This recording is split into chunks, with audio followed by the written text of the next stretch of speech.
Bien, quelques petites remarques sur ce film. Bon, vous comprenez que ce sont des séquences qui sont prises à un moment donné. Il faut les inscrire quand même dans une continuité, qui est la continuité pédagogique de l'enseignant. Deuxième remarque, les expérimentations qu'on a en cours sont des expérimentations qui ont été conduites à partir de projets proposés par des équipes pédagogiques avec des enseignants engagés. Engagés, ça veut dire qu'il y a du travail derrière de préparation conséquent pour aboutir à ce genre de production. Sur ce que l'on peut observer aujourd'hui sur ces expérimentations, je voudrais dégager 3 points qui nous semblent importants. Le premier concerne les ressources. On a en effet, avec une tablette, des possibilités d'accéder à des ressources. Les élèves peuvent exploiter ces ressources, les enrichir, les chahuter, les exploiter pour agrémenter des documents, des productions. Donc, point important pour nous, les ressources. Deuxième point, les médias.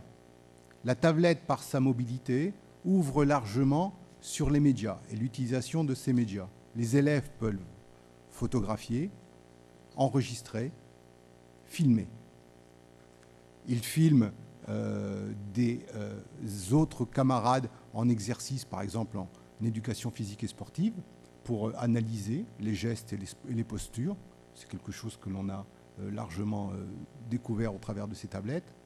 Ils filment ou photographient des expériences, des œuvres d'art, pour analyser, critiquer, enrichir, exploiter. Ils filment également des animaux, des objets, des plantes, pour conduire une démarche expérimentale autour de ces produits qu'ils ont, ces objets qu'ils ont découverts. Le troisième point qui nous semble important, c'est l'accessibilité. La tablette ouvre vers l'accessibilité par son ergonomie, par son aspect pratique, par ses caractéristiques physiques, mais elle ouvre également l'accessibilité auprès de personnes qui rencontrent des difficultés fonctionnelles. Et cette accessibilité, elle est facilitée, en particulier vis-à-vis de ces personnes, par les lois qui imposent à ce type de produits, comme les smartphones ou les tablettes, d'avoir des logiciels libres qui, justement, facilitent l'accessibilité à Internet, à ces produits. C'est quelque chose que l'on a découvert, qui est utilisé notamment avec des élèves déficients visuels, alors qu'auparavant, il fallait parfois acheter des logiciels qui sont très chers. Donc 3 points qui nous paraissent importants à ce niveau-là dans les exploitations qu'on a pu observer de manière transversale. Pour le prof, trois éléments qui sont apparus. C'est un outil qui permet de préparer les cours. Lors de l'acte pédagogique, c'est un outil qui peut remplacer un tableau blanc interactif avec les nouvelles dispositions qui sont actuellement mises en œuvre. C'est un outil qui permet de prendre en charge des élèves à profil particulier ou avec des difficultés particulières, donc de conduire des démarches de formation individuelle. L'expérimentation révèle beaucoup de points positifs. Cependant, on ne peut pas ignorer les difficultés que l'on rencontre. La première, elle tourne autour de la communication et la mise en place du Wi-Fi. Le Wi-Fi dans un établissement scolaire pose 2 problèmes. Un, le problème de protection sanitaire.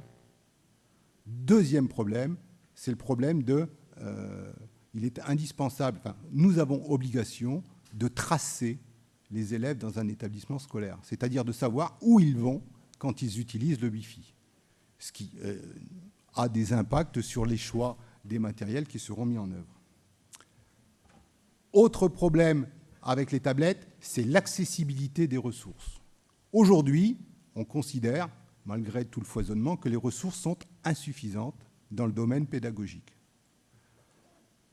Deuxième chose, par rapport à ces ressources, il ne faut pas oublier que la tablette n'est qu'un support commercial, au départ, pour vendre des ressources. Et que le modèle commercial qui s'appuie sur une carte de crédit, un utilisateur, une ressource, est confronté à la réalité de notre école pour pouvoir déployer ça de manière beaucoup plus facile. On arrive à faire bouger les constructeurs de ce côté-là, mais tout doucement. Enfin, ça a été signalé ce matin, et je voudrais revenir dessus, on a aujourd'hui une politique qui s'appuie sur la mise en œuvre des espaces numériques de travail dans les établissements scolaires. Les tablettes doivent pouvoir accéder aux ENT, ce qui techniquement n'est encore pas le cas pour tous les produits.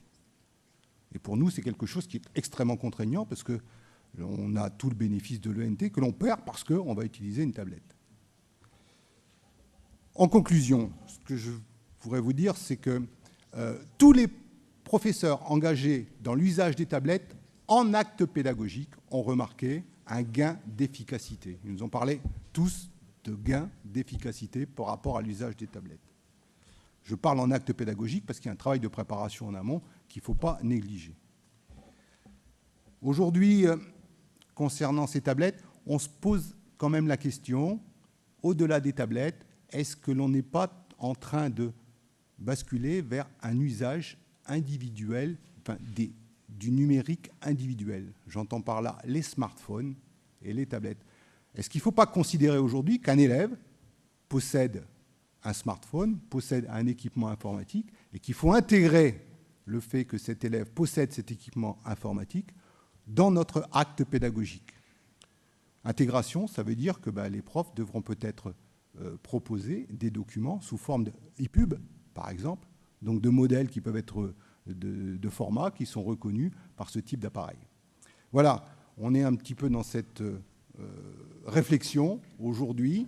Les conclusions ne sont pas tirées naturellement de cette expérimentation. On les tirera à la fin de l'année avec tous les partenaires qui sont associés étroitement. Les collectivités sont très attentives à ces tablettes.